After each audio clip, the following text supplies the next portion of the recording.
Bonjour à tous et bienvenue sur Paris Turf TV pour votre quotidienne reçue 5 sur 5, l'émission du Quintet Plus et du Top 5. Mardi, on a rendez-vous à Chantilly pour un quintet réservé à des chevaux que l'on connaît bien. On va évoluer sur la distance de 1500 mètres et qui dit quintet PSF dit Julien Codiam. Salut Julien. Salut Paul, bonjour à tous. Alors il y a un quintet très ouvert mais il y a des bases solides quand même de l'épreuve jugées sur les anciennes valeurs de l'an passé. C'est ça qui m'inquiète un tout petit peu, c'est que c'est sur souvent d'anciennes valeurs, mais bon c'est des chevaux qui sont quand même bien connus, un lot qui tient la route, très ouvert, on va essayer de faire ça bien. Juste une petite chose à préciser à Chantilly, il va fort espérer qu'il y ait du train. Moi je compte sur les pensionnaires de Karina Fay pour en faire. Sinon les petits numéros de corde sont à privilégier. Bon, j'ai tenté d'aller contre quand même. Allez, on écoute de suite votre sélection. Alors le 9 Paraji, le 10 Hippolyte, l'As Désert Blanc, le 7 Half to Half, le 2 Exotique, le 6 Hello My Love, le 12 Attilas et le 13 Cerez. C'est donc le 9 Paraji qui arrive en tête de sélection. Vous avez rien inventé Julien, mais c'est normal. J'ai regardé ses performances sur 1500 mètres, c'est vraiment sa distance de prédilection. Il a été baissé d'un kilo, j'ai presque envie de vous dire, il a tout pour lui. À part de faire une petite rentrée, il a repris de la fraîcheur depuis le début de l'année. Il a été faire un petit tour à réclamer. Je pense que ça lui a permis, comme vous dites, d'être baissé d'un kilo. Tant mieux, on va le prendre. Il était battu par Skiperia ce jour-là. Skiperia a fait un début d'année de folie parce qu'elle a regagné handicap derrière. Donc je pense que même si c'était réclamé, la ligne est bonne. Pia Brandt fait un très très bon début d'année. On l'a vu samedi à Saint-Cloud. Elle a gagné avec une inédite et avec Camproc, un très bon cheval. Donc je pense que les Pia ils sont très très prêts. Paraji, là, je pense qu'avec des chevaux un petit peu moins en forme que lui, un bon parcours s'il y a du train, parce que lui, il a tendance à être assez brillant, il faut que ça roule. Si c'est le cas, je pense qu'il a vraiment beaucoup d'atouts dans son jeu et il cherche son quintet depuis longtemps, ça peut peut-être être celui-là. Franchement, il le mériterait au vu de sa carrière depuis le début.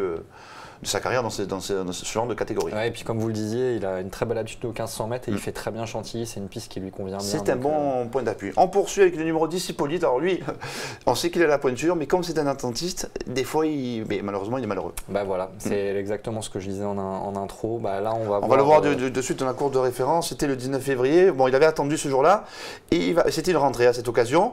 Après avoir connu des pépins de santé, il va se terminer 5e. Il va échouer de rien pour la 4e place. Oui, moi j'ai été emballé par cette rentrée, c'est pour ça que je l'ai mis aussi haut. J'ai trouvé que c'était une rentrée excellente. Il était absent depuis le mois de juin dernier. C'était vraiment une grosse rentrée. Hippolyte, c'est un très bon cheval, hein. Faut pas se tromper là-dessus. Et là, il portait une montagne de poids. Il avait 64 kg. Donc rentrée de plus de 6 mois, 64 kg, finir comme il a fini. Moi, j'ai trouvé ça emballant. Donc, on va se craindre un tout petit peu la deuxième course après une longue absence. Oui, la fameuse deuxième course. La fameuse. Bon. Voilà, moi je pense que sur sa valeur, si ça se passe bien, et comme j'espère une course rythmée, si c'est rythmé, il va finir très vite. D'accord, la corde 15 du coup n'est pas handicapant. Non, de toute façon, Hippolyte, il faut attendre avec lui. Donc on va espérer qu'il y ait un wagon de bons chevaux qui viennent en dehors si ça a avancé et qu'ils viennent finir. Et conclure pas loin de Paraji. Exactement. Ça serait sympa. Ce serait beau. On parle du numéro 1, Désert Blanc. Alors, lui, on sait que c'est un cheval de classe du lot, il a eu d'autres ambitions. Maintenant, il porte 61 kg. Il y a du pour et du contre. Il y a du pour et du contre, c'est vrai. Après, Désert Blanc, oui, c'est un vrai spécialiste de PSF, énormément de vitesse. Moi, ce que j'aime bien avec Désert Blanc, c'est que je pense que c'est un cheval aussi assez saisonnier. Il fait souvent bien le début d'année. Il a bien couru à Pau la dernière fois. Et l'an passé, il a gagné un quintet. C'était début mars de l'an passé. Il était en 42 de valeur à cette époque. Voilà, une valeur à peu près similaire. Et c'était sur 1400 mètres. Et ce jour-là, il avait fait un truc parce qu'il était enfermé jusqu'à 150 mètres du poteau. Quand il a trouvé le passage, il avait croisé tout le monde. Donc je pense qu'il y a une forme saisonnière, il y a une vraie aptitude au sable. Le poids, c'est un cheval de classe. Pour moi, lui, ce sera plus une question de parcours. Faut pas qu'il tire trop, faut pas qu'il soit trop loin. Mais s'il nous refait ce qu'il a fait l'an passé, attention, parce qu'à cette valeur-là, c'est une première chance. Voilà, sur le papier, franchement, vu l'opposition, c'est une première chance. Je suis tout à fait d'accord avec vous. Ça s'entend. Ça fait plaisir. On est tous les deux en noir. C'est pas grave on va pas être blacklisté. On parle maintenant du numéro 7, Half to Half. Alors, jugé sur sa dernière course à Cannes-sur-Mer, c'était impressionnant. Et le deuxième, c'était le cheval que vous appréciez. C'est des King Air, un très bon cheval aussi. Half to Half, on recule un tout petit peu parce qu'il y a la pénalisation. Et que comme il a pris 5 livres de pénalité. Bon. Ce qui n'est pas ultra sévère, je trouve, par rapport au style de la victoire. Il avait couru PSF de 1300 mètres le coup d'avant à Deauville. C'était un tout petit peu moins percutant, mais peut-être que la distance a été un peu courte. C'est un cheval qui est certainement en gros progrès, qui n'a pas relativement peu couru à cet âge-là. À Cagnes, il l'a fait vraiment de très belle manière. moi je serais très surpris de ne pas le voir répéter. Vous savez ce qui est amusant, c'est qu'Alexis Badel, qui monte habituellement en Royal Prize, le cheval de sa mère, il s'est dit bon, je continue avec mon John Hammond parce que le dernier coup il a vraiment bien plu. Sa mère elle a dû dire bon c'est bon Alexis tu peux. Moi je l'ai reculé un tout petit peu par rapport au sable et par rapport au fait que l'Aume paraît un tout petit peu plus relevé qu'à Cagnes, mais s'il gagne parce qu'il a certainement une très belle marge, il n'y a rien d'étonnant, il faut vraiment le garder très très bien. On est d'accord. On parle du numéro 2 exotique. Alors les Prodhomme reviennent en forme. On les attendait à Cannes-sur-Mer, ils n'étaient pas là. Maintenant, au début de meeting à Chantilly, ils sont présents. Mais bon, il a besoin de rassurer. Que dire de je sais plus où il en est. Franchement, ça fait partie de ces chevaux qu'on aime bien, mais qui nous fatiguent un petit peu parfois. On les met à chaque fois. On dit bon, c'est son jour, c'est son jour. Mais on en parle beaucoup, très difficile à saisir. Moi, je trouve qu'il n'a pas forcément eu des engagements favorables les dernières fois, toujours pas trop sa distance, pas trop son terrain. Là, c'est 1500 mètres, c'est une distance qui lui convient très bien. Son dernier succès a été acquis sur PSF dans un quintet, c'était l'an passé à Cagnes. PC Boudot, donc cette fois, voilà, je pense que c'est un argument quand même de poids. Mauvais numéro de corde, donc il faudra que ça se passe bien aussi. Moi, je pense que là, on va le présenter quand même à 100% de ses moyens parce que c'est un engagement qui, malgré tout, est favorable. J'espère le voir mieux courir, mais tout en sachant que c'est jamais une assurance. D'accord, je vous propose d'écouter son entraîneur, Didier Prodhomme. Lui est mieux placé, lui est mieux placé que nous pour savoir où il en est. C'est notre premier info-terrain. Bon, en dernier lieu, le cheval avait beaucoup de poids. On n'avait pas trop de choix de course. Il avait couru une course à condition dans laquelle il manquait un peu de forme et le terrain était un petit peu lourd. Après, on aurait pu courir à la Liston, mais on serait barré certainement pour plein d'engagements dans tout le restant de l'année. Je pense qu'il est un petit peu juste à ce niveau-là quand même. Et donc on a couru avec beaucoup de poids.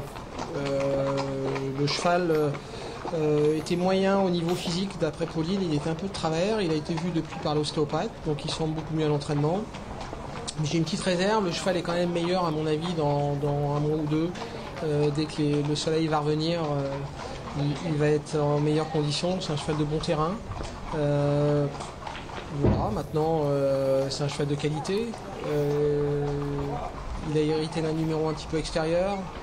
Donc il faut voir, il faut monter en attendant. Mais par contre il a un gros avantage, il retrouve l'homme en forme du début d'année, Pierre-Charles Boudot. Donc voilà, il a des choses pour lui et des choses aussi un peu négatives.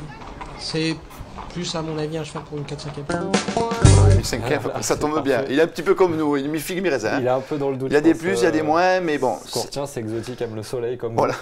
C'est ça, et comme Damien Bazère, vous avez vu, il a pris une sacrée coup de soleil. Très belle couleur. Très belle couleur, vous le verrez peut-être à l'occasion.